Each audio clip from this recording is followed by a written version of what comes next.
നമസ്കാരം. Good morning Keralam തുടങ്ങുകയാണ്. തമിഴ്നാട്ടിൽ ഡിറ്റ്വ ചുഴലിക്കാറ്റ് ആശങ്കയാണ്. കനത്ത മഴ തുടരുന്നു. അതീവ ജാഗ്രതയിലാണ്. നമ്മുടെ സംസ്ഥാനത്താകട്ടെ തണുത്തു മൂടിക്കെട്ടിയ കാലാവസ്ഥ 2 ദിവസമായി തുടരുകയാണ്. ഈ ഡിറ്റ്വ ചുഴലിക്കാറ്റും ന്യൂനമർദ്ദവും ഒക്കെയാണ് ഇതിന് കാരണം. കൊയിലാണ്ടി MLA കാനത്തിൽ ജമീലയ്ക്ക് അന്ത്യാഞ്ജലി അർപ്പിക്കുകയാണ് രാഷ്ട്രീയ കേരളം. ചൊവ്വാഴ്ചയാണ് സംസ്കാരം. ഒപ്പം രാഹുൽ മാങ്കൂട്ടത്തിലിൻ്റെ അറസ്റ്റ് ഇന്നുണ്ടാകും എന്നുള്ള സൂചനകളൊക്കെ പുറത്തു വരുന്നുണ്ട്. പാർലമെന്റിന്റെ ശൈത്യകാല സമ്മേളനം നാളെ തുടങ്ങാനിരിക്കെ ഇന്ന് വൈകിട്ട് സർവകക്ഷി യോഗം ചേരും. അങ്ങനെ വാർത്തകളൊക്കെ നിരവധിയാണ്. നമുക്ക് ആദ്യം പ്രധാന തലക്കെട്ടുകൾ നോക്കാം. ഡിറ്റ്വ ചുഴലിക്കാറ്റ് തമിഴ്നാട് തീരം തൊടുന്നു. തമിഴ്നാട് തീരത്തും പുതുച്ചേരിയിലും കനത്ത മഴ. മണിക്കൂറിൽ 80 കിലോമീറ്റർ വേഗതയിൽ കാറ്റിന് സാധ്യത. 5 ജില്ലകളിൽ റെഡ് അലേർട്ട്. ചെന്നൈ ഉൾപ്പെടെ 13 ജില്ലകളിൽ ഓറഞ്ച് അലേർട്ട്. കേരളത്തിൽ അടുത്ത 5 ദിവസം പരക്കെ മഴ.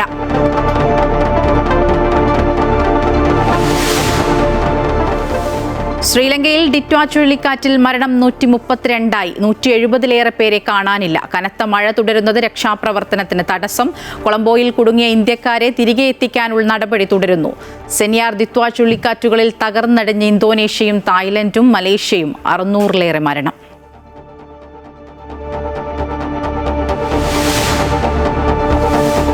ലൈംഗിക പീഡന കേസിൽ രാഹുൽ മാങ്കൂട്ടത്തിൽ MLAക്കായി കുരുക്കുമുറുക്കി പോലീസ്. അറസ്റ്റ് ഇന്നുണ്ടായേക്കും. മുൻകൂർ ജാമ്യാപേക്ഷയിൽ രാഹുൽ ഉന്നയിച്ച കാര്യങ്ങൾ കുറ്റം ചെയ്തതിന്റെ തെളിവായെടുക്കാൻ അന്വേഷണ സംഘത്തിന്റെ നീക്കം.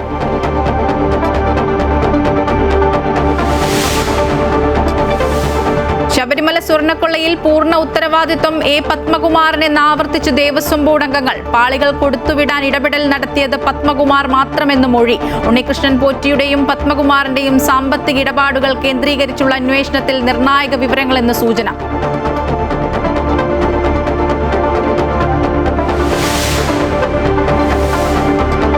ദിവസത്തിലേറെ നീണ്ട മുനമ്പത്തെ റിലേ നിരാഹാരം ഇന്ന് അവസാനിക്കും. മന്ത്രി P. രാജീവും K. രാജനും സമരപ്പന്തലിലെത്തും. റവന്യൂ അവകാശങ്ങൾ പൂർണ്ണമായി പുനഃസ്ഥാപിക്കണമെന്നാവശ്യപ്പെട്ട് മുനമ്പം സമരസമിതി.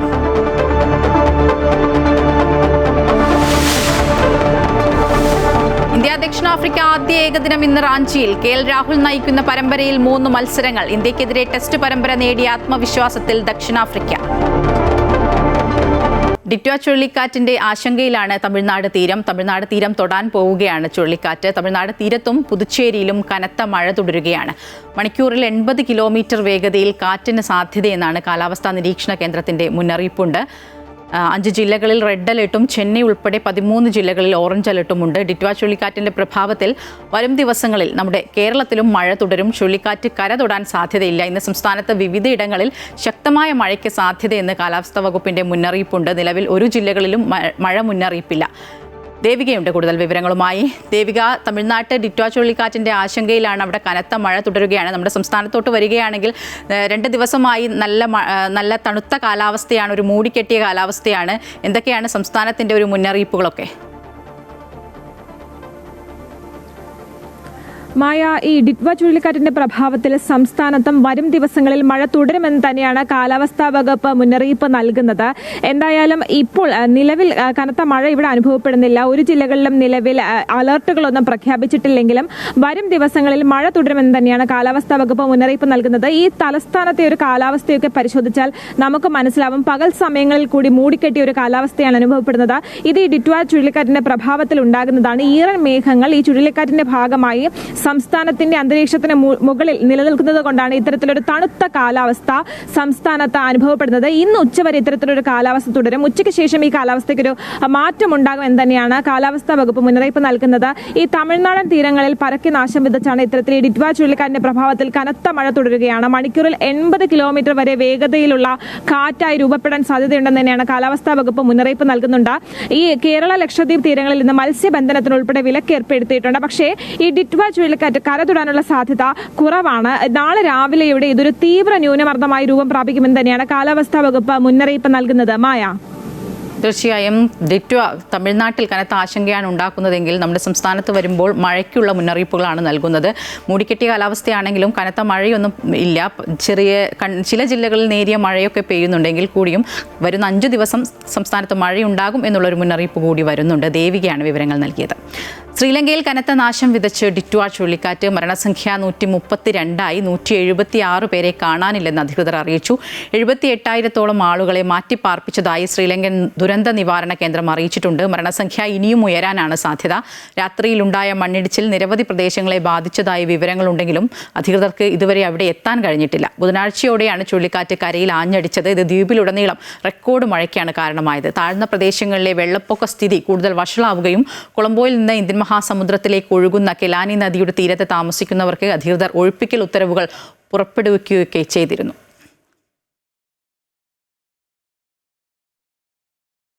തെക്കൻ ഏഷ്യയുടെ വിവിധ ഭാഗങ്ങളിലുണ്ടായ പേമാരിയിലും മണ്ണിടിച്ചിലും മരണസംഖ്യ 600ആയി.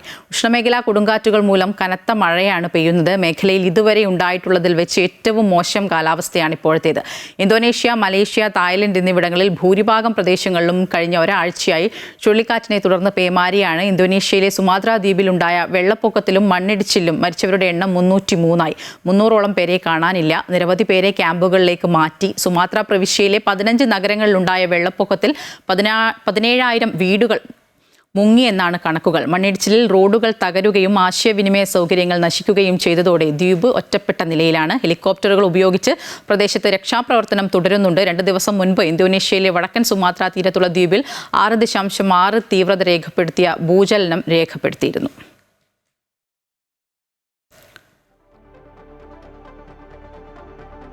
ലൈംഗിക പീഡന കേസിൽ രാഹുൽ മാങ്കൂട്ടത്തിൽ MLAക്കായി കുരുക്കുമുറുക്കി പോലീസ്. അറസ്റ്റ് ഇന്നുണ്ടായേക്കുമെന്നാണ് സൂചന. മുൻകൂർ ജാമ്യാപേക്ഷയിൽ രാഹുൽ ഉന്നയിച്ച കാര്യങ്ങൾ രാഹുൽ കുറ്റം ചെയ്തതിന്റെ തെളിവായി കണക്കാക്കിയുള്ള നീക്കമാണ് അന്വേഷണ സംഘം നടത്തുന്നത്.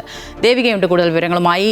ദേവിക, ഈ രാഹുൽ എവിടെ എന്നുള്ള ചോദ്യമൊക്കെ കഴിഞ്ഞ 2 ദിവസമായി എല്ലാവരും ഉന്നയിച്ചുകൊണ്ടിരിക്കുകയാണ്. അതിനിടയിലാണ് കഴിഞ്ഞ ദിവസം രാഹുൽ തലസ്ഥാനത്ത് ഉണ്ടായിരുന്നു, വക്കീലിനെ കാണാനൊക്കെ എത്തിയിരുന്നു എന്നൊക്കെ പറയുന്നുണ്ട്. പക്ഷേ അപ്പോഴും പോലീസ് എന്തുകൊണ്ട് അറസ്റ്റിലേക്ക് നീങ്ങുന്നില്ല എന്നുൾപ്പെടെയുള്ള ചോദ്യങ്ങൾ ഉയരുന്നുണ്ട്. ഇന്ന് അറസ്റ്റ് ഉണ്ടാകുമോ? എന്തൊക്കെയാണ് അത് സംബന്ധിച്ച വിവരങ്ങൾ?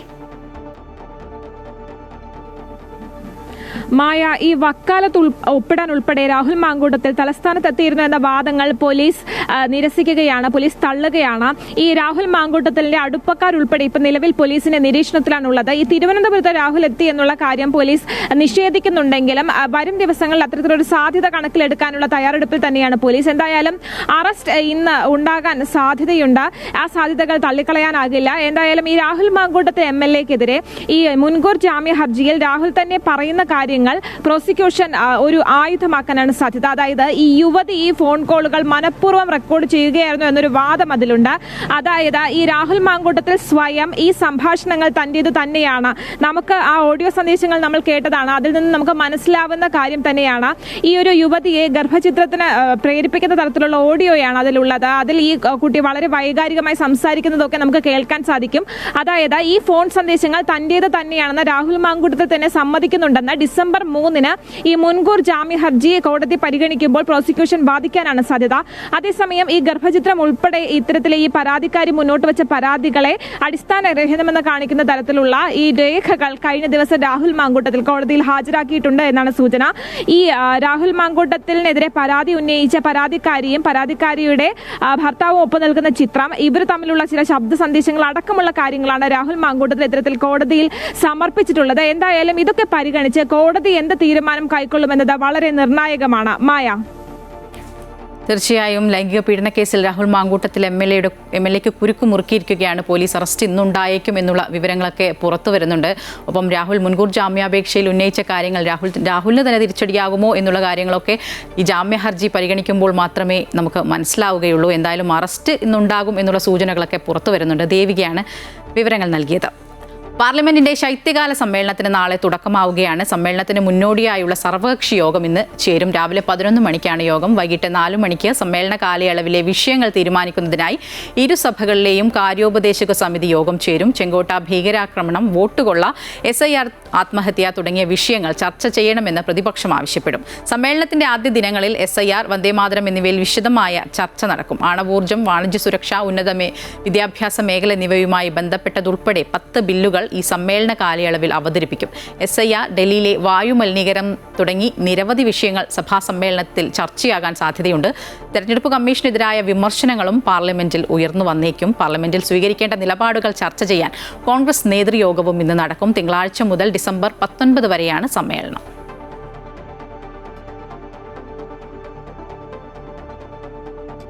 മുഖ്യമന്ത്രി പിണറായി വിജയൻ 3 ദിവസത്തെ സന്ദർശനത്തിനായി ഇന്ന് ദുബായിൽ ഗൾഫ് സന്ദർശനത്തിന്റെ അവസാന ഘട്ടമായാണ് സന്ദർശനം. 5 ഗൾഫ് രാജ്യങ്ങളിലെ സന്ദർശനം ഇതോടെ സമാപിക്കും. മന്ത്രി സജി ചെറിയാൻ, ചീഫ് സെക്രട്ടറി ജയതിലക് എന്നിവർ മുഖ്യമന്ത്രിക്കൊപ്പമുണ്ട്. ഇന്ത്യൻ കോൺസുൽ ജനറൽ, ബിസിനസ് പ്രമുഖർ, ദുബായിലെ ഭരണകർത്താക്കൾ തുടങ്ങിയവരുമായി മുഖ്യമന്ത്രി കൂടിക്കാഴ്ച നടത്തും.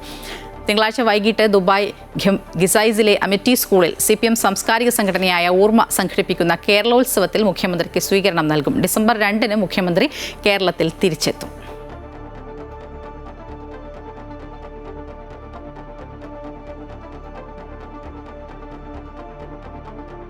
മുനമ്പം നിവാസികളുടെ റവന്യൂ അവകാശങ്ങൾ പുനഃസ്ഥാപിക്കുന്നതിനായി മുനമ്പം ഭൂസംരക്ഷണ സമിതി നടത്തി വന്നിരുന്ന റിലേ നിരാഹാര സമരം ഇന്ന് അവസാനിക്കും. 2024 ഒക്ടോബർ 13-ന് ആരംഭിച്ച സമരമാണ് 414 ദിവസങ്ങൾ പിന്നിടുമ്പോഴാണ് ഇതിനൊരു അവസാനമാകുന്നത്. ഹൈക്കോടതിയുടെ താൽക്കാലിക വിധിയെ തുടർന്ന് കരം സ്വീകരിച്ചു തുടങ്ങിയ ആ ഒരു പശ്ചാത്തലത്തിലാണ് സമരമൊക്കെ അവസാനിപ്പിക്കാൻ തീരുമാനിച്ചത്. അതേസമയം മുനമ്പം സമരസമിതി ഇന്നു മുതൽ അവിടെ മറ്റൊരു സമരം ആരംഭിക്കുകയാണ്. താൽക്കാലികമായി കരം സ്വീകരിക്കുന്നതുകൊണ്ട് മാത്രം മുനമ്പത്തെ പ്രശ്നം പരിഹരിക്കപ്പെടുന്നില്ല എന്നാണ് സമരസമിതി ചൂണ്ടിക്കാട്ടുന്നത്. പ്രശാന്ത് ജോസഫ് ഉണ്ട് കൊച്ചിയിൽ നിന്ന് വിവരങ്ങളുമായി. പ്രശാന്ത്, മുനമ്പം സമരസമിതിയിൽ തന്നെ ഒരു ഭിന്നതയുണ്ട്. ഒരു വിഭാഗം സമരം അവസാനിപ്പിക്കുമ്പോൾ മറ്റൊരു വിഭാഗം ഇന്ന് സമരം തുടരുകയാണ്. എങ്ങനെയാണ് വിവരങ്ങൾ?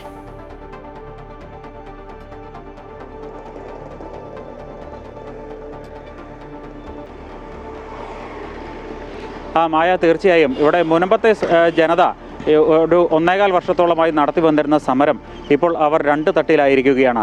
ഇന്ന് ഒരു വിഭാഗം സമരം അവസാനിപ്പിക്കുമ്പോൾ മറ്റൊരു വിഭാഗം സമരം ആരംഭിക്കുകയാണ്.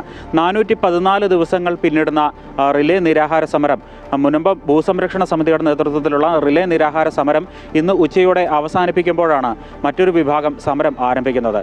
നമുക്കറിയാവുന്നതുപോലെ കഴിഞ്ഞ ദിവസം ഹൈക്കോടതിയുടെ ഇടക്കാല ഉത്തരവിൻ്റെ പശ്ചാത്തലത്തിൽ കുഴുപ്പള്ളി, അതേപോലെ തന്നെ പള്ളിപ്പുറം വില്ലേജുകളിലായി ഈ മുനമ്പം നിവാസികളുടെ കരം സ്വീകരിച്ചു തുടങ്ങിയിരുന്നു.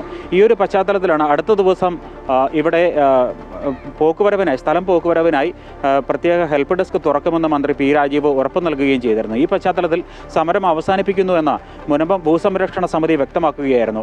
ഇതിനായി മുനമ്പം ഭൂസംരക്ഷണ സമിതിയുടെ കോർ കമ്മിറ്റി യോഗം കഴിഞ്ഞ ദിവസം ചേരുകയും സമരം അവസാനിപ്പിക്കാൻ തീരുമാനിക്കുകയും ചെയ്തിരുന്നു. ഞായറാഴ്ച ഉച്ചയോടെ സമരം അവസാനിപ്പിക്കുമെന്ന് സംരക്ഷണ സമിതി വ്യക്തമാക്കിയതിന് തൊട്ട് പിന്നാലെയാണ് മറ്റൊരു വിഭാഗം ഇന്നു മുതൽ സമരം ആരംഭിക്കുന്നു എന്ന പ്രഖ്യാപനവുമായി രംഗത്തെത്തിയിരിക്കുന്നത്. ഇപ്പോൾ നമുക്ക് മനസ്സിലാകുന്നത് ഈ മുനമ്പത്തെ 610ഓളം കുടുംബങ്ങളാണ് സമരരംഗത്തുണ്ടായിരുന്നതെങ്കിൽ, റവന്യൂ അവകാശങ്ങൾ പുനഃസ്ഥാപിക്കുന്നതിനായി സമരരംഗത്തുണ്ടായിരുന്നതെങ്കിൽ ഇതിൽ 250-ലധികം കുടുംബങ്ങൾ 2 വില്ലേജുകളിലായി കരമടച്ച് കഴിഞ്ഞിട്ടുണ്ട്. ഈ സാഹചര്യത്തിലാണ് ഒരു വിഭാഗം സമരവുമായി രംഗത്തെത്തിയിരിക്കുന്നത്. ഇവർ മുനമ്പം ഭൂസംരക്ഷണ സമിതിയെ തള്ളി പറയുകയാണ്. രാഷ്ട്രീയ ലക്ഷ്യത്തോടെയാണ് മുനമ്പം ഭൂസംരക്ഷണ സമിതി സമരം അവസാനിപ്പിക്കുന്നത് എന്ന് ആരോപിച്ചുകൊണ്ടാണ് ഇവർ ഇന്നു മുതൽ സമരം ആരംഭിക്കുന്നത്. ഒരു ഭാഗത്ത് മുനമ്പത്തെ വേളാങ്കണ്ണിമാതാ പള്ളിയുടെ മുന്നിൽ നടത്തി വന്നിരുന്ന സമരം അവസാനിക്കുന്ന അതേ സമയത്ത് തന്നെ ഈ പള്ളിക്ക് വെളിയിലായി ഒരു വിഭാഗം സമരവുമായി രംഗത്തെത്തിയിരിക്കുകയാണ്. മുനമ്പം സമരസമിതി എന്ന പേരിൽ സമരവുമായി രംഗത്തെത്തിയിരിക്കുകയാണ്. BJPയുടെ അടക്കം പിന്തുണ ഇവർക്കുണ്ടെന്നാണ് നമുക്ക് മനസ്സിലാകുന്നത്. കാരണം കഴിഞ്ഞ ദിവസം BJP നേതാവ് ഷോൺ ജോർജ് അടക്കം ഈ സമരം അവസാനിപ്പിക്കുന്നതിനെ തള്ളിപ്പറഞ്ഞുകൊണ്ട് രംഗത്തെത്തിയിരുന്നു. ഇത് രാഷ്ട്രീയ ലക്ഷ്യത്തോടെയാണ്. ഈ തദ്ദേശ തെരഞ്ഞെടുപ്പ് നടക്കുന്ന സാഹചര്യത്തിൽ രാഷ്ട്രീയ ലക്ഷ്യത്തോടെയുള്ള ചില നീക്കങ്ങൾക്ക് ഈ ഭൂസംരക്ഷണ സമിതി കീഴ്പ്പെട്ടു പോയി എന്നാണ് അവർ ആരോപിച്ചിരുന്നത്. അപ്പോൾ ഏതായാലും ഇന്ന് ഉച്ചയോടുകൂടി ഭൂസംരക്ഷണ സമിതിയുടെ സമരം അവസാനിപ്പിക്കുമ്പോൾ മുനമ്പത്ത് മറ്റൊരു വിഭാഗം സമരം ആരംഭിക്കുകയാണ്. ഈ ഇരു വിഭാഗങ്ങളുടെ സമരപന്തലിലും എത്രത്തോളം പേർ ഇന്ന് എത്തുന്നു എന്ന് കണ്ടറിയേണ്ടതുണ്ട്. കാരണം ആരെയാണ് മുനമ്പത്തെ ജനത പിന്തുണയ്ക്കുന്നത് എന്ന് കണ്ടറിയേണ്ടിയിരിക്കുന്നു. ഭൂസംരക്ഷണ സമിതി സമരം അവസാനിപ്പിക്കുന്ന പന്തലിലാണോ, അല്ലെങ്കിൽ ഇന്ന് ആരംഭിക്കുന്ന സമരം ആരംഭിക്കുന്ന സമരപന്തലിലാണോ കൂടുതൽ ആളുകൾ പിന്തുണയുമായി എത്തുക എന്ന് കണ്ടറിയേണ്ടിയിരിക്കുന്നു. മുനമ്പത്തെ ജനതയുടെ പിന്തുണ ആർക്കാണ് എന്ന് അറിയേണ്ടിയിരിക്കുന്നു. തീർച്ചയായും മുനമ്പത്തെ ജനതയുടെ അഭിപ്രായം ഇക്കാര്യത്തിൽ എന്താണ് എന്നുള്ളത് കൂടി അതിൽ നിർണായകമാണ്. കാരണം ഒരു വിഭാഗം സമരം അവസാനിപ്പിക്കുമ്പോൾ മറ്റൊരു വിഭാഗം ഭിന്നതയൊക്കെ ആരോപിച്ച്, രാഷ്ട്രീയ ഇടപെടലൊക്കെ ആരോപിച്ച് സമരം തുടങ്ങുകയാണ്. പ്രശാന്താണ് വിശദമായ വിവരങ്ങൾ നൽകിയത്. കർണാടകയിലേക്ക് വരികയാണെങ്കിൽ, കർണാടകയിലെ അധികാര തർക്കത്തിൽ താൽക്കാലിക പരിഹാരമായെങ്കിലും കാര്യങ്ങൾ പൂർണ്ണമായും നേതൃത്വത്തിന്റെ നിയന്ത്രണത്തിലായിട്ടില്ല. സിദ്ധരാമയ്യയും കെ ശിവകുമാറും മുഖ്യമന്ത്രി സ്ഥാനം സംബന്ധിച്ച് പരസ്യ പ്രതികരണം അവസാനിപ്പിച്ച പശ്ചാത്തലത്തിൽ പന്ത് ഇനി ഹൈക്കമാൻഡിന്റെ കോർട്ടിലാണ്. ഇരു നേതാക്കളും തമ്മിൽ നടത്തിയ കൂടിക്കാഴ്ചയിൽ മുഖ്യമന്ത്രി പദം പങ്കിടണമെന്ന നിർദ്ദേശം ഡി കെ ശിവകുമാർ മുന്നോട്ട് വെച്ചു. എന്നാൽ 5 വർഷം പൂർത്തിയാക്കാൻ അനുവദിക്കണമെന്നും അടുത്ത തെരഞ്ഞെടുപ്പിൽ ഡി കെ ശിവകുമാറിനെ മുഖ്യമന്ത്രി സ്ഥാനാർത്ഥിയായി അംഗീകരിച്ച് മുന്നോട്ട് പോകുക എന്നും സിദ്ധരാമയ്യ അറിയിച്ചതായാണ് വിവരം. അതേസമയം ഇരു നേതാക്കളെയും അണികളെയും പിണക്കാതെയുള്ള തീരുമാനമായിരിക്കും കോൺഗ്രസ് ദേശീയ നേതൃത്വം കൈക്കൊള്ളുക. സിദ്ധരാമയ്യയ്ക്ക് നിലവിൽ രാഹുൽ ഗാന്ധിയുടെ പിന്തുണയുണ്ട്. തുടർച്ചയായി ഏറ്റവും കൂടുതൽ സമയം മുഖ്യമന്ത്രി പദത്തിലിരുന്ന നേതാവ് എന്ന റെക്കോർഡ് കിട്ടാൻ വേണ്ടിയാണ് സിദ്ധരാമയ്യയുടെ ഈ കടുംപിടുത്തം. 3 വർഷം പൂർത്തിയാക്കിയാൽ മുൻ മുഖ്യമന്ത്രി ദേവരാജ് ഉർസിന്റെ റെക്കോർഡ് മറികടക്കാൻ സിദ്ധരാമയ്യയ്ക്ക് കഴിയും.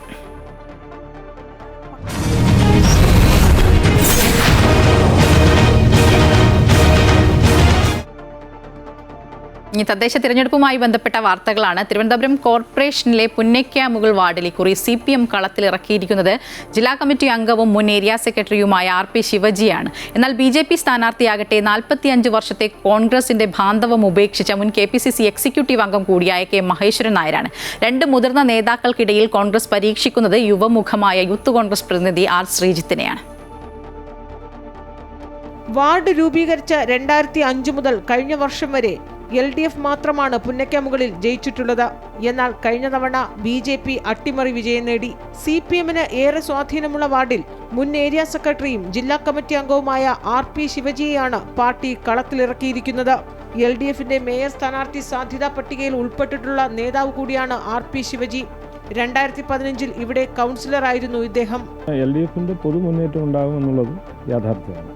കാരണം സംസ്ഥാനത്താകെ നടപ്പാക്കിക്കൊണ്ടിരിക്കുന്ന വികസന ക്ഷേമ പ്രവർത്തനങ്ങളാണ്. മറ്റൊന്ന് കഴിഞ്ഞ 5 വർഷം തിരുവനന്തപുരം നഗരസഭ നടപ്പാക്കിയ സ്മാർട്ട് സിറ്റി അടക്കമുള്ള പ്രോജക്റ്റുകൾ, ആ പ്രോജക്റ്റുകൾ ജനജീവിതത്തെ സ്വാധീനിക്കുന്നതാണ്. അതേസമയം BJP കളത്തിലിറക്കിയിരിക്കുന്നത് 45 വർഷം കോൺഗ്രസിനൊപ്പം നടക്കുകയും പ്രമുഖ സ്ഥാനമാനങ്ങൾ വഹിക്കുകയും ചെയ്ത ജില്ലാ നേതാവ് K മഹേശ്വരൻ നായരെയാണ്. KPCC എക്സിക്യൂട്ടീവ് അംഗമായിരുന്ന മഹേശ്വരൻ നായർ 4 തവണ കോൺഗ്രസ് കൗൺസിലറായിരുന്നു. 1.5 വർഷം മുമ്പാണ് BJP അംഗത്വം സ്വീകരിച്ചത്. ഇവിടെ പ്രായം ചെന്നവർക്ക് ഒത്തിരി ഇരിക്കാൻ വിശ്രമിക്കാനൊരു സ്ഥലമില്ല, കുട്ടികൾക്ക് കളിക്കാനൊരു സ്ഥലമില്ല, ഒരു ATM പോലുള്ളൊരു കൗണ്ടറില്ല, നല്ല ഒരു 10, 200, 300 പേർക്ക് ഇരുന്നൊരു കോൺഫറൻസ് നടത്താനോ ഒരു പാർട്ടി നടത്താനുള്ള സംവിധാനമില്ല. റോഡിലാണ് ഈ ഭാഗത്ത് മാർക്കറ്റിൻ്റെ ആൾക്കാരിരിക്കുന്നത്, റോഡ് സൈഡിലാണ്. അപ്പോൾ ഇതിനൊക്കെ ശാശ്വതമായൊരു പരിഹാരം കാണണം. ഈ 2 മുതിർന്ന നേതാക്കൾക്കിടയിൽ യുവമുഖത്തെ കളത്തിലിറക്കിയാണ് കോൺഗ്രസിന്റെ പരീക്ഷണം. യൂത്ത് കോൺഗ്രസിന്റെ Nemam block general secretary R ശ്രീജിത്താണ് കന്നി അംഗത്തിനിറങ്ങുന്നത്. നമ്മളൊക്കെ എത്തിപ്പെടാൻ പറ്റാത്ത മേഖലകളുണ്ട്. ഓരോ വീടുകളിൽ ചെല്ലുമ്പോഴും ഇപ്പം നമുക്കറിയാം കൊച്ചു കൊച്ചു മുടുക്കുകളുള്ളൂ. നമുക്ക് തന്നെ നേരെ നടന്നു പോകാൻ പറ്റത്തില്ല, കൈ പിടിച്ച് കയറാനുള്ള മാർഗ്ഗങ്ങളില്ല. അതുപോലെ മഴവെള്ളം കുത്തൊലിച്ചാണ് പോയിക്കൊണ്ടിരിക്കുന്നത്. അപ്പം പായലും അഴുക്കലൊക്കെയാണ്. ഒരു ഏരിയയിലൊക്കെ ചെന്നപ്പോൾ ഒരു 4-5 പേര് ഒരുമിച്ച് എല്ലാവരും അങ്ങനെ വീണ് കിടക്കുന്നവരെ കാണാൻ കഴിഞ്ഞത്. അതും പ്രായമുള്ളവരും മുതിർന്നവരൊക്കെ. തങ്ങൾക്ക് ഏറെ വേരുകളുള്ള പുന്നയ്ക്കാമുകളിൽ BJPയിൽ നിന്ന് വാർഡ് തിരിച്ചുപിടിക്കാനാകുമെന്ന കണക്കുകൂട്ടലിലാണ് CPM. എന്നാൽ BJP ആകട്ടെ സുപരിചിതനായ മുൻ കോൺഗ്രസ് നേതാവിലൂടെ വാർഡ് നിലനിർത്താനാകുമെന്ന തികഞ്ഞ ആത്മവിശ്വാസത്തിലുമാണ്. യുവത്വത്തിന്റെ ശബ്ദവും കാലത്തിനനുസരിച്ച മാറ്റവും ആഗ്രഹിക്കുന്ന വോട്ടർമാർ ഇക്കുറി ഉറപ്പായും മാറി ചിന്തിക്കുമെന്ന പ്രതീക്ഷയിലാണ് UDF. അമൃത ന്യൂസ്, തിരുവനന്തപുരം. സ്ഥാനാർത്ഥികളുടെ അപരനാമങ്ങൾ തെരഞ്ഞെടുപ്പ് പ്രചാരണങ്ങളിൽ ഉപയോഗിക്കുന്നത് പതിവാണ്. എന്നാൽ വെള്ളിമൂങ്ങ എന്ന സിനിമയിലെ നായക കഥാപാത്രമായ മാമച്ചന്റെ പേരിൽ ഇലക്ഷൻ പ്രചരണം നടത്തുന്ന ഒരു സ്ഥാനാർത്ഥിയുണ്ട് ഇടുക്കിയിൽ. ജയ്മോൻ നെടുവേലി എന്ന മാമച്ചനെ നമുക്ക് പരിചയപ്പെടാം. ഇടുക്കി കരുണാപുരം പഞ്ചായത്തിലെ 7ാം വാർഡ് കോൺഗ്രസ് സ്ഥാനാർത്ഥി ജയ്മോൻ നെടുവേലിയുടെ അപരനാമമാണ് CP മാമച്ചൻ. വെള്ളിമൂങ്ങ സിനിമ പുറത്തിറങ്ങിയപ്പോൾ മുതലാണ് ജയ്മോന് മാമച്ചൻ എന്ന പേര് വീണത്. ഇതിന് പിന്നിലൊരു കഥയുണ്ട്.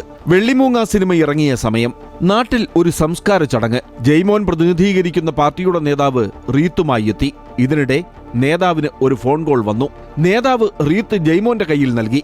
ഫോൺ സംഭാഷണം കഴിഞ്ഞ് നേതാവ് തിരികെ എത്തിയപ്പോഴേക്കും ജയ്മോൻ റീത്ത് മൃതദേഹത്തിൽ വെച്ചു. ഇതോടെ ഇദ്ദേഹം നാട്ടുകാരുടെ മാമച്ചനായി മാറി. എല്ലാ കാര്യങ്ങളിലും എല്ലായിടത്തും സജീവമായിട്ട് ഇറങ്ങി പൊതുപ്രവർത്തനമായിട്ട് നിൽക്കുന്ന ഒരാളാണ് ഞാൻ. അപ്പോൾ നമ്മുടെ പഞ്ചായത്തിലെ ഗ്രാമസഭ അടക്കമുള്ള സ്ഥലങ്ങളിലൊക്കെ വെച്ച് നമ്മുടെ സുഹൃത്തുക്കൾ നമ്മുടെ ഈ പ്രവർത്തനങ്ങളൊക്കെ കണ്ടു കഴിഞ്ഞപ്പോൾ മാമച്ച എന്ന് വിളിച്ചത്, അത് പിന്നീട് പതിയെ നാട്ടിലെ ആളുകൾ മുഴുവനായി അത് ഏറ്റെടുത്തു. കൊച്ചുപിള്ളേരടക്കം നമ്മുടെ സ്വന്തം പേര് ജയ്മോൻ നെടുവേലി എന്നാണെങ്കിലും ആളുകൾ മാമച്ചൻ എന്ന് ചോദിക്കുമ്പോൾ അങ്ങനെയാണ് ആളുകളോട് പറയുമ്പോൾ ആളുകൾ അറിയത്തുള്ളൂ. 7-ാം വാർഡിൽ LDF സ്ഥാനാർത്ഥി തോമസ് കാരയ്ക്കനാണ്. BJP സ്ഥാനാർത്ഥി രജനി പിയോയും. മാമച്ചന് വെല്ലുവിളി ഉയർത്തി എതിർ സ്ഥാനാർത്ഥികൾ രണ്ടും പ്രചരണവുമായി കളം നിറഞ്ഞിട്ടുണ്ട്. 2-ാം അംഗത്തിൽ മാമച്ചനെ തറ പറ്റിക്കുമെന്നാണ് എതിർ സ്ഥാനാർത്ഥികൾ പറയുന്നത്. അമൃത ന്യൂസ്, ഇടുക്കി. അന്തരിച്ച കൊയിലാണ്ടി MLA കാനത്തിൽ ജമീലയുടെ സംസ്കാരം മറ്റന്നാൾ നടക്കും. വിദേശത്തുള്ള മകൻ എത്തിയ ശേഷം വൈകിട്ടോടെ അത്തോളി കുനിയിൽ കടവ് ജുമാ മസ്ജിദിലാണ് ഖബറടക്കം. മറ്റന്നാൾ CPM കോഴിക്കോട് ജില്ലാ കമ്മിറ്റി ഓഫീസിലും കൊയിലാണ്ടി കമ്മ്യൂണിറ്റി ഹാളിലും ശേഷം വീട്ടിലും പൊതുദർശനം ഉണ്ടാകും. അർബുദത്തെ തുടർന്ന് കോഴിക്കോട് സ്വകാര്യ ആശുപത്രിയിൽ ചികിത്സയിലിരിക്കെയാണ് അന്ത്യം ഉണ്ടായത്. വർഷയുണ്ട് കൂടുതൽ വിവരങ്ങളുമായി. വർഷ, കാനത്തിൽ ജമീലയെ ഓർക്കുമ്പോൾ നമുക്കെപ്പോഴും സൗമ്യമായ മുഖം, എല്ലാവരോടും വളരെ നല്ല രീതിയിൽ ഇടപെടുന്ന ഒരു വനിതാ CPM നേതാവ്. ഒപ്പം ഭരണത്തിൽ ഉൾപ്പെടെ അവർ വളരെ മികവുറ്റൊരു പ്രവർത്തനം അവർ കാഴ്ചവെച്ചിട്ടുണ്ടായിരുന്നു. പഞ്ചായത്ത്, ജില്ലാ പഞ്ചായത്തിലൊക്കെ, ഒപ്പം ഈ നിയമസഭയിൽ MLA ആയി എത്തുന്നതൊക്കെ വരെ. എങ്ങനെയൊക്കെയാണ് വിവരങ്ങൾ? അതെ, തീർച്ചയായും കാനത്തിൽ MLA ജമീലയുടെ ഈ ഒരു വിട വലിയ രാഷ്ട്രീയ കേരളത്തിന് വലിയ നഷ്ടം തന്നെയാണ്. കാരണം കരുത്തയായ മലബാറിലെ കരുത്തയായ ഇടതുപക്ഷ വനിതാ നേതാവായിരുന്നു കാനത്തിൽ ജമീല. നമുക്കറിയാം ഇടതുപക്ഷത്തിന്റെ ഏറ്റവും കരുത്തുറ്റ സൗമ്യയായ വനിതാ മുഖമായിരുന്നു കാനത്തിൽ ജമീല MLAയുടേത്. മലബാറിലെ ഒരു ഇടത്തരം മുസ്ലിം കുടുംബത്തിലാണ് കാനത്തിൽ ജമീല MLA ജനിച്ചത്. ശേഷം 1995 ഈ ഒരു രാഷ്ട്രീയ രംഗത്തേക്ക് എത്തുന്നത്. തലക്കുളത്തൂർ പഞ്ചായത്ത് പ്രസിഡന്റ് ആയിരുന്നു തുടക്കം. ശേഷം ചേളന്നൂർ ബ്ലോക്ക് പഞ്ചായത്ത് പ്രസിഡന്റായി, പിന്നീട് 2 തവണ കോഴിക്കോട് ജില്ലാ പഞ്ചായത്ത് പ്രസിഡന്റായി, പിന്നീട് 2021 നിയമസഭയിലേക്ക് എത്തുന്നത്. നിയമസഭയിൽ നമുക്കറിയാം MLA എന്ന രീതിയിൽ കൊയിലാണ്ടിയിൽ ഏറ്റവും പല രീതിയിലുള്ള പ്രവർത്തനങ്ങളും കാനത്തിൽ ജമീല MLA കാഴ്ചവെച്ചിട്ടുണ്ട്. നിലവിൽ കാനത്തിൽ ജമീല MLA CPM ജില്ലാ കമ്മിറ്റി അംഗവും അതേപോലെ ജനാധിപത്യ മഹിളാ അസോസിയേഷൻ സംസ്ഥാന വൈസ് പ്രസിഡന്റുമാണ്. ഇങ്ങനെ പല നിലയിലും സാധാരണ ഒരു കുടുംബത്തിൽ നിന്നും വീട്ടമ്മ എന്ന നിലയിൽ ഉയർന്നു വന്ന ഒരു നേതാവ് ഇത്ര വലിയ രീതിയിലുള്ള രാഷ്ട്രീയ സ്ഥാനങ്ങളിൽ എത്തിയെങ്കിൽ അത് എത്രമാത്രം വലിയ ഒരു പ്രയത്നത്തിന്റെ ഫലമായിരിക്കും എന്നുള്ള കാര്യം നമുക്ക് ഊഹിക്കാൻ തന്നെ കഴിയും. എന്തായാലും അത്തരം ഒരു നേതാവിനെയാണ് നഷ്ടപ്പെട്ടിരിക്കുന്നത്. കഴിഞ്ഞ ദിവസം CPM സംസ്ഥാന സെക്രട്ടറി MV ഗോവിന്ദനും അതേപോലെ മന്ത്രി റിയാസ് ഉൾപ്പെടെയുള്ളവരെല്ലാം പറഞ്ഞതുപോലെ തന്നെയാണ് സൗമ്യമായ ജനങ്ങൾക്കിടയിൽ ജീവിച്ചിരുന്ന നേതാവായിരുന്നു. അത്തരത്തിലുള്ളൊരു നേതാവിനെയാണ് ഇപ്പോൾ നഷ്ടമായിരിക്കുന്നത്. CPM-നും അതേപോലെ ഈ കൊയിലാണ്ടിക്കും മറ്റ് സാധാരണ ജനങ്ങൾക്കും എല്ലാം വലിയ നഷ്ടം തന്നെയാണ് ഉണ്ടാക്കിയിരിക്കുന്നത്. ഡിസംബർ 2 അതായത് മറ്റന്നാളാണ് സംസ്കാരം നടക്കുന്നത്. അത്തോളി മസ്ജിദിലാണ് സംസ്കാരം നടക്കുന്നത്. കാനത്തിൽ ജമീല MLAയുടെ മകൻ വിദേശത്താണ്, US-ൽ. അവിടെ നിന്നും അദ്ദേഹം എത്തിയ ശേഷം മാത്രമായിരിക്കും ഈ സംസ്കാര ചടങ്ങുകൾ നടക്കുക. അതോടൊപ്പം തന്നെ ഡിസംബർ 2 മറ്റന്നാൾ CPM കോഴിക്കോട് ജില്ലാ കമ്മിറ്റി ഓഫീസിലും. ശരി, തീർച്ചയായും കാനത്തിൽ ജമീലയുടെ വിയോഗം CPM-നൊപ്പം കോഴിക്കോട് തീരാ നഷ്ടം തന്നെയാണ്. സംസ്കാരം മറ്റന്നാളാണ്. വർഷയാണ് വിവരങ്ങൾ നൽകിയത്. Sharanamritam powered by Dhanalakshmi Bank, banking on relationships forever. Swamiye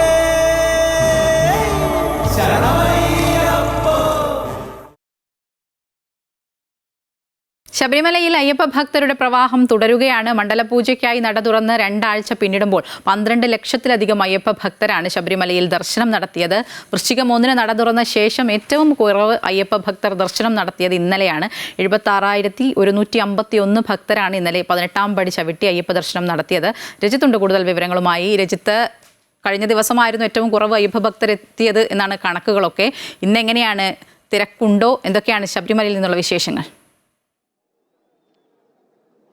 ശബരിമലയിൽ അയ്യപ്പ ഭക്തരുടെ തിരക്ക് വളരെ കുറവുള്ള ദിവസങ്ങളാണ് കഴിഞ്ഞ 2 ദിവസം. ഇന്നലെയും ഇന്നുമായി അയ്യപ്പ ഭക്തരുടെ തിരക്ക് വളരെ കുറവാണ് എന്ന് തന്നെ പറയേണ്ടിയിരിക്കുന്നു. ഇന്നലെ രാവിലെ അയ്യപ്പ ഭക്തരുടെ ഒരു തിരക്ക് ശബരിമലയിൽ അനുഭവപ്പെട്ടു എങ്കിൽ തന്നെയും ഇന്നിപ്പോൾ അത്തരത്തിലുള്ള ഒരു തിരക്കൊന്നും ഇല്ല. നമുക്ക് ദൃശ്യങ്ങളിൽ കാണാൻ കഴിയും. സുഗമമായി തന്നെ അയ്യപ്പ ഭക്തർ നടന്ന് ദർശനം നടത്തി മടങ്ങുന്ന കാഴ്ചയാണ് നമുക്ക് കാണാൻ കഴിയുന്നത്. രാവിലെ മുതൽ തന്നെ ഇന്നലെ ഉച്ചയ്ക്ക് ശേഷമാണ് ഇത്തരത്തിൽ അയ്യപ്പ ഭക്തരുടെ ഒരു വരവ് വളരെ കുറഞ്ഞ ഒരു സാഹചര്യം ഉണ്ടായത്. സാധാരണ രീതിയിൽ ആഴ്ച അവസാനം, അതായത് അവധി ദിവസങ്ങൾ കണക്കാക്കുമ്പോൾ കൂടുതൽ അയ്യപ്പ ഭക്തർ സന്നിധാനത്തേക്ക് എത്തേണ്ടതാണ്. എന്നാൽ ഇപ്പോൾ കൂടുതൽ അയ്യപ്പ ഭക്തർ സന്നിധാനത്തേക്ക് ഇപ്പോഴത്തെ സമയത്ത് എത്തിയിട്ടില്ല എന്നതാണ് നമുക്ക് പറയാൻ കഴിയുക. ഇന്നലെ ഉച്ചയ്ക്ക് ശേഷം വൈകിട്ടും അതുപോലെ തന്നെ ഇന്നിപ്പോൾ രാവിലെ നട തുറന്നതിന് ശേഷവും ആകെ നട തുറന്ന സമയത്ത് മാത്രമാണ് ഫ്ലൈ ഓവറിൽ കൂടുതൽ ആളുകൾ അയ്യപ്പ ഭക്തർ ഉണ്ടായിരുന്നത്. ഇപ്പോൾ നമുക്ക് ദൃശ്യങ്ങളിൽ കാണുന്ന പോലെ ഫ്ലൈ ഓവറിൽ ഇപ്പോൾ കാണുന്ന ആ ഭാഗത്ത് മാത്രമാണ്, അതായത് ശ്രീകോവിലിന് സമീപത്തേക്ക് എത്തുന്ന ഭാഗത്ത് മാത്രമാണ് അയ്യപ്പ ഭക്തരുടെ ഒരു ക്യൂ ചെറിയ രീതിയിലെങ്കിലും നമുക്ക് കാണാൻ കഴിയുക. അതിനാൽ തന്നെ പമ്പയിൽ നിന്ന് സന്നിധാനത്തെ കടക്കം വലിയ നിയന്ത്രണങ്ങളൊന്നും തന്നെ ഏർപ്പെടുത്തിയിട്ടില്ല. തുടർച്ചയായി അയ്യപ്പ ഭക്തർക്ക് കടന്നു വരാൻ കഴിയുന്ന ഒരു സാഹചര്യമാണ് ഉള്ളത്. വരും ദിവസങ്ങളിലും ഒരുപക്ഷെ അത്തരത്തിലുള്ള ഒരു സാഹചര്യം ആയിരിക്കുമെന്ന് പറയാൻ കഴിയില്ല എങ്കിൽ തന്നെയും കഴിഞ്ഞ 2 ദിവസത്തെ അയ്യപ്പ ഭക്തരുടെ വരവ് വളരെ കുറവാണ് എന്ന് തന്നെ പറയേണ്ടിയിരിക്കുന്നു. ഒരു പക്ഷേ ചെന്നൈ അടക്കമുള്ള സ്ഥലങ്ങളിൽ അല്ലെങ്കിൽ തമിഴ്നാട്ടിലെ വിവിധ ഭാഗങ്ങളിലടക്കം ചുഴലിക്കാറ്റിൻ്റെ പ്രഭാവത്തിലുള്ള മഴ ഉൾപ്പെടെയുള്ളവ കാരണമായിരിക്കാം അയ്യപ്പ ഭക്തരുടെ വരവ് കുറയാനുള്ള കാരണം എന്നാണ് കരുതപ്പെടുന്നത്. ഒപ്പം തന്നെ അവധി ദിവസം കണക്കിലെടുത്തുകൊണ്ട് ഒരുപക്ഷെ കൂടുതൽ ആളുകൾ എത്തിയേക്കാമെന്ന് വിചാരിച്ചുകൊണ്ടും അയ്യപ്പ ഭക്തർ എത്താതിരിക്കാനുള്ള സാധ്യതയുണ്ട് എന്നും ദേവസ്വം ബോർഡ് അറിയിക്കുന്നു. എന്തുതന്നെയായാലും അയ്യപ്പ ഭക്തരുടെ വളരെ സുഗമമായി അയ്യപ്പ ഭക്തർക്ക് വന്ന് ദർശനം നടത്തി കടന്നു പോകുന്ന ഒരു സാഹചര്യമാണ് കഴിഞ്ഞ 2 ദിവസമായി ശബരിമലയിൽ നമ്മൾ കണ്ടുവരുന്നത്. 12 വിളക്കിനന്ന് വലിയൊരു തിരക്ക് അനുഭവപ്പെട്ടു. ഏകദേശം 90,000-ന് മുകളിൽ അയ്യപ്പ ഭക്തർ അന്ന് ദർശനം നടത്തിയിരുന്നു. തുടർന്നുള്ള 2 ദിവസങ്ങളിലായി ഇപ്പോൾ അയ്യപ്പ ഭക്തരുടെ വരവ് വളരെ കുറവാണ്. കഴിഞ്ഞ ദിവസം ഇന്നലെ ദർശനം നടത്തിയത് 76,151 ഭക്തരാണ്. ഏറ്റവും കുറവ് അയ്യപ്പ ഭക്തർ മണ്ഡലകാലം തുടങ്ങിയതിന് ശേഷം ദർശനം നടത്തിയത് ഇന്നലെയാണെന്ന് വേണമെങ്കിൽ പറയാൻ കഴിയും. എന്ത് തന്നെയായാലും വരും മണിക്കൂറുകളിൽ അയ്യപ്പ ഭക്തരുടെ തിരക്ക് എങ്ങനെയായിരിക്കുമെന്ന് പറയാൻ കഴിയില്ല. എന്നാൽ ഇപ്പോൾ അയ്യപ്പ ഭക്തർക്ക് സുഗമമായി ദർശനം നടത്താനുള്ള സാഹചര്യമാണ്. മറ്റ് നിയന്ത്രണങ്ങളൊന്നും ഏർപ്പെടുത്താതെയാണ് അയ്യപ്പ ഭക്തർ ഇപ്പോൾ ഇങ്ങോട്ടേക്ക് എത്തിക്കൊണ്ടിരിക്കുന്നത്. ശരി, ശബരിമലയിൽ എന്തായാലും തിരക്ക് കുറവാണ്. കഴിഞ്ഞ ദിവസവും തിരക്ക് കുറവായിരുന്നു. അയ്യപ്പ ഭക്തർക്കെല്ലാം സുഗമമായ ഒരു ദർശനമൊക്കെ സാധ്യമാകുന്നുണ്ട്. പമ്പയിൽ ഉൾപ്പെടെ വലിയ നിയന്ത്രണങ്ങളൊന്നും തന്നെ ഏർപ്പെടുത്തിയിട്ടില്ല. രജിത്താണ് വിവരങ്ങൾ നൽകിയത്. വിദ്യാഭ്യാസ കാലത്തെ സുഹൃത്തുക്കൾ ഒത്തുചേരുന്നത് പതിവാണ്. എന്നാൽ മാവേലിക്കര രാജാ രവിവർമ്മ കോളേജിലെ പൂർവ്വ വിദ്യാർത്ഥികൾ ഒത്തുകൂടിയപ്പോൾ അത് കലാകൂട്ടായ്മയായി മാറി.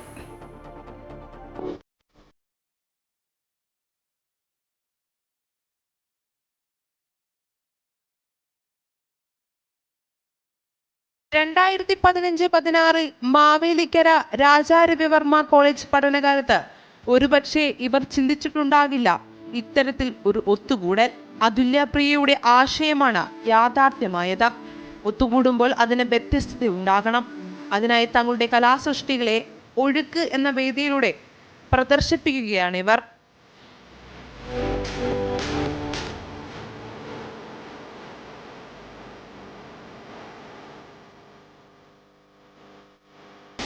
പത്ത് വർഷത്തെ ഗ്യാപ്പുണ്ട്. അപ്പോൾ എല്ലാവരും പല പല ജോലികളിലായിട്ട് വ്യാപൃതരായിരിക്കുകയായിരുന്നു.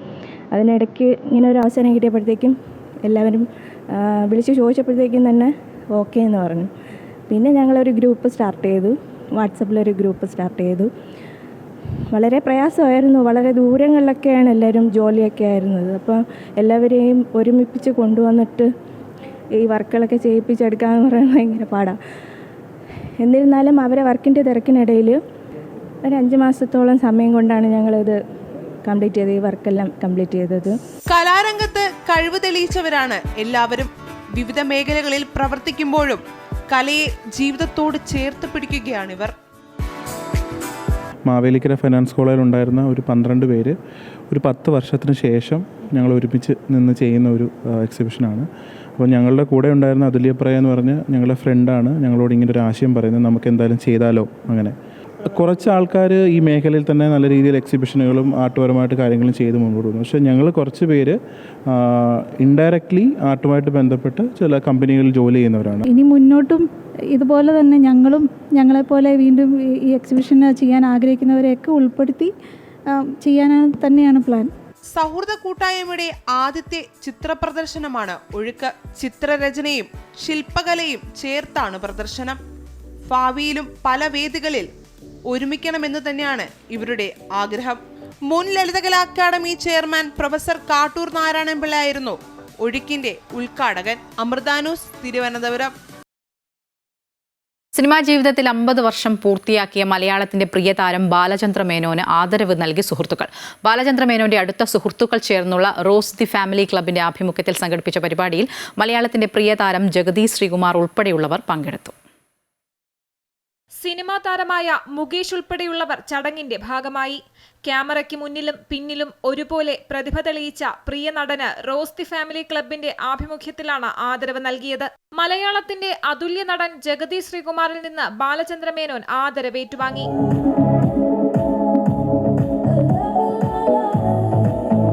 കലാലയ കാലം മുതലുള്ള ജഗതി ശ്രീകുമാറുമായുള്ള സുഹൃത്ത് ബന്ധം ബാലചന്ദ്ര മേനോൻ ഓർത്തെടുത്തു.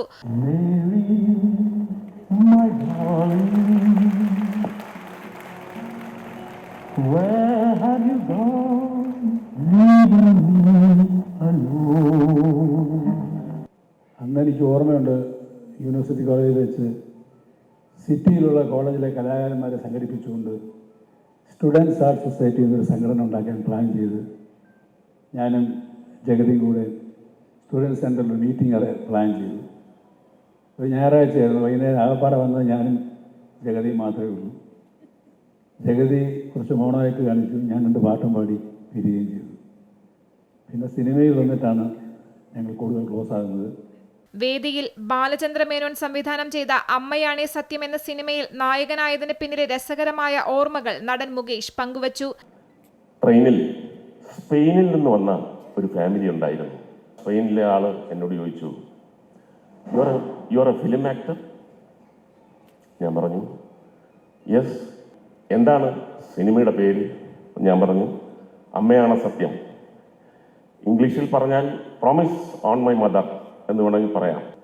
അപ്പോൾ അദ്ദേഹം എന്നോട് ചോദിച്ചു, by the way you are the hero in this film? ഞാൻ പറഞ്ഞു yes. Balachandra Menon is acting in this film? ഞാൻ പറഞ്ഞു ഐ തിങ്ക്. അദ്ദേഹം എൻ്റെ അടുത്ത് പറഞ്ഞു, be very careful, finally he will be the hero. എൻ്റെ മനസ്സിലൊരു വലിയ പൊള്ളിയാൻ നീങ്ങി. ഏറ്റവും കൂടുതൽ പൊട്ടിച്ചിരിച്ചതും മേനോനാണ്. അദ്ദേഹം കുറച്ച് കഴിഞ്ഞപ്പോൾ എൻ്റെ അടുത്ത് പറഞ്ഞു, ധൈര്യമായിട്ട് ഈ മുകേഷ് തന്നെയാണ് ഹീറോ. ഞാൻ പറഞ്ഞു, ഈ പടത്തിന്റെ പേരെന്താണ്? അമ്മയാണ് സത്യം. ആമേ. പ്രിയ സുഹൃത്തുക്കളും സിനിമാ നാടക ജീവിതത്തിന്റെ പല ഘട്ടങ്ങളിലായി ഒപ്പമുണ്ടായിരുന്നവരും ചേർന്നാണ് ബാലചന്ദ്ര മേനോന്റെ സിനിമയിലെ 50-ാം വർഷം ആഘോഷമാക്കിയത്. അമൃത ന്യൂസ്, തിരുവനന്തപുരം. സഞ്ചാരികളുടെ ഇഷ്ടകേന്ദ്രമായി മാറുകയാണ് കാസർഗോഡ് ചെറുവത്തൂരിലെ വയൽക്കാറ്റിടനാഴി. നീലേശ്വരം ബ്ലോക്ക് പഞ്ചായത്തിന്റെ നേതൃത്വത്തിൽ കൊടക്കവയലിൽ നടപ്പാക്കിയ പദ്ധതി ഇക്കോ ടൂറിസത്തിന് പുത്തൻ ഉണർവായി മാറുകയാണ്.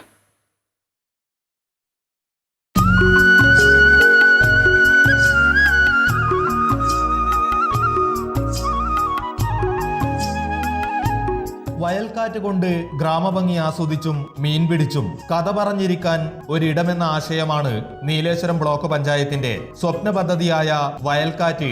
ബ്ലൂ ഗ്രീൻ ഇടനാഴി.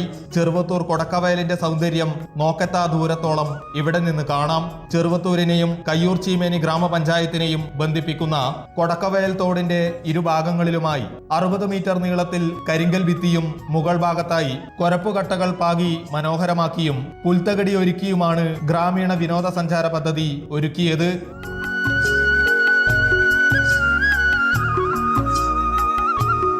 ഇതിന്റെ ഇരുവശങ്ങളിലുമായി സഞ്ചാരികൾക്ക് ഇരിക്കുവാനായി ചാരുബെഞ്ചുകളുമുണ്ട്. ഏകദേശം ഒരു 50 ലക്ഷം രൂപ ചെലവഴിച്ചുകൊണ്ടാണ് ഈ പദ്ധതിക്ക് തുടക്കം കുറിച്ചിട്ടുള്ളത്. ഇതിന്റെ അനുബന്ധമായിട്ട് ശൂലാപ്പുകാവ് മുതൽ പനക്കാപ്പുഴ വരെയുള്ള വലിയൊരു പദ്ധതി ഇതിന്റെ അനുബന്ധമായിട്ട് വരാൻ വേണ്ടി പോവുകയാണ്. ഈ സ്പോട്ടിലെത്തുന്നവർക്ക് ഇതിന്റെ കൂടെ സന്ദർശിക്കാൻ പറ്റുന്ന മറ്റ് സ്പോട്ടുകളുണ്ട്. കയ്യൂര് ഉണ്ട്, അതുപോലെ തന്നെ ചീമേനി ഉണ്ട്, തുടങ്ങിയ എല്ലാം കേന്ദ്രീകരിച്ചുകൊണ്ട് വലിയൊരു ടൂറിസം പദ്ധതിക്ക് അല്ലെങ്കിൽ മേഖലക്ക് സാധ്യതയുള്ള ഒരു പദ്ധതിയാണ് നമ്മുടെ ഈ വയൽക്കാറ്റ് എന്ന് പറയുന്ന ഈ സ്പോട്ട്. ഇക്കോ ടൂറിസത്തിനും കൃഷിക്കും പുത്തൻ ഉണർവായി മാറുകയാണ് കൊടക്കവയലിനിടയിലുള്ള തോടരികിൽ നിന്നുള്ള കാഴ്ചകൾ. നീലേശ്വരം ബ്ലോക്ക് പഞ്ചായത്ത് 50 ലക്ഷം രൂപ ചെലവഴിച്ച് ജില്ലാ പഞ്ചായത്ത് സഹകരണത്തോടെയാണ് പദ്ധതി യാഥാർത്ഥ്യമാക്കിയത്. അമൃത ന്യൂസ്, കാസർഗോഡ്. അന്ധരായവരെ സ്വയപ്രയത്നത്തിലൂടെ ജീവിതത്തിൽ അതിജീവിക്കാൻ പ്രാപ്തരാക്കാൻ പരിശീലനം നൽകുന്ന ഒരു സ്ഥാപനമുണ്ട് കോഴിക്കോട്. കുണ്ടായത്തോടുള്ള ബ്ലൈൻഡ് ഫെഡറേഷൻ നേതൃത്വം നൽകുന്ന പരിശീലന കേന്ദ്രമാണ് ജീവിതത്തിൽ ഇരുട്ടുമൂടിയവരെ വിവിധ തൊഴിലുകളിൽ പരിശീലനം നൽകി ആത്മവിശ്വാസമുള്ളവരാക്കി മാറ്റുന്നത്. സർക്കാരിൽ നിന്നും സാമ്പത്തിക സഹായം നിലച്ചതോടെ വർഷങ്ങൾക്ക് മുൻപേ ആരംഭിച്ച ഈ സ്ഥാപനത്തിന്റെ പ്രവർത്തനം ഇപ്പോൾ പ്രതിസന്ധി നേരിടുകയാണ്. ഞാൻ 10th പഠിക്കുമ്പോഴാണ് എൻ്റെ കാഴ്ചയ്ക്ക് നഷ്ടപ്പെട്ടത്. ഫൈനൽ എക്സാം എഴുതാൻ പറ്റിയില്ല. 2021 ഇവിടെ ഈ സ്ഥാപനത്തിൽ എത്തിപ്പെട്ടത്. ഒരു കൈത്തൊഴിൽ പഠിക്കാനാണ് ഞാൻ ഇവിടെ വന്നത്. 22ാമത്തെ വയസ്സിൽ ഡെലിവറിയിലാണ് എൻ്റെ കാഴ്ച നഷ്ടപ്പെടുന്നത്. ആകെ നമ്മൾ മാനസിക നില തെറ്റുന്ന ആ ഒരു അവസ്ഥയാണ്. ഇങ്ങനെ ഇടയ്ക്ക് വെച്ച് കുറച്ച് കാഴ്ചയില്ലാത്തവരെ ഒന്നിച്ച് കണ്ടുമുട്ടിയപ്പോഴാണ് ഇങ്ങനെയൊരു സ്ഥാപനം ഉണ്ട് എന്നൊക്കെ അറിയുന്നതും.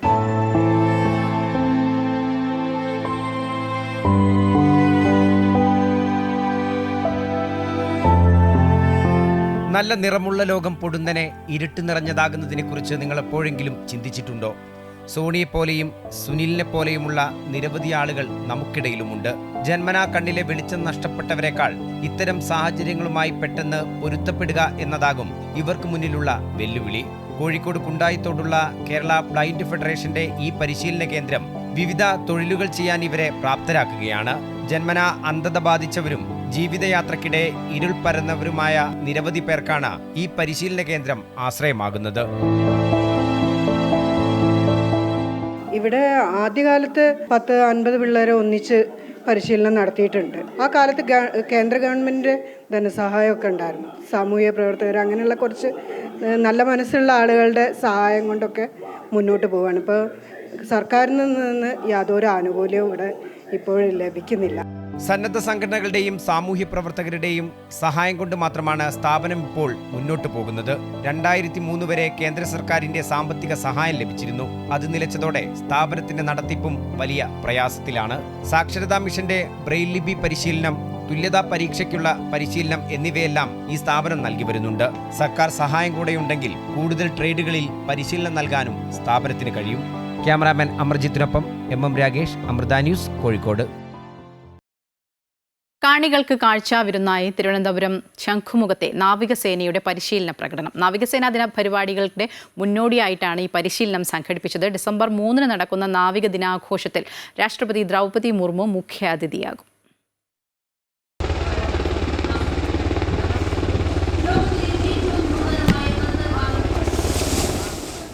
ശംഖുമുഖം ബീച്ചിലെത്തിയ കാഴ്ചക്കാരെ വിസ്മയിപ്പിക്കുന്നതായിരുന്നു ഇന്ത്യൻ നാവികസേനയുടെ പരിശീലന പ്രകടനം.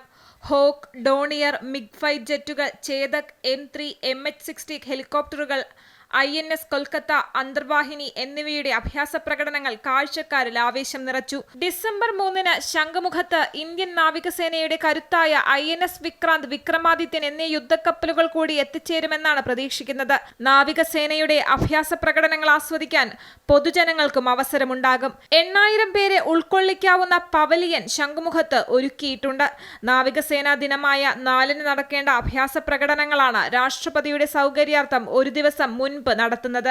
3-ാം തീയതി വൈകിട്ട് 4:15 രാഷ്ട്രപതി തിരുവനന്തപുരത്തെത്തും. അമൃത ന്യൂസ്, തിരുവനന്തപുരം.